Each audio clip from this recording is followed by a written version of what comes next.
स्वामीची बेडी अशी झुंजणारी तुझी जात होती.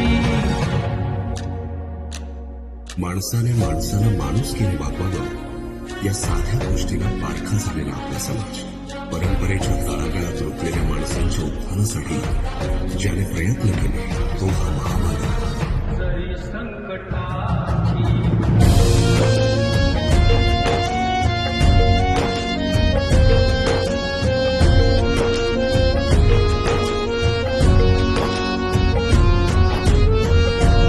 संकटाची काळ रात होती.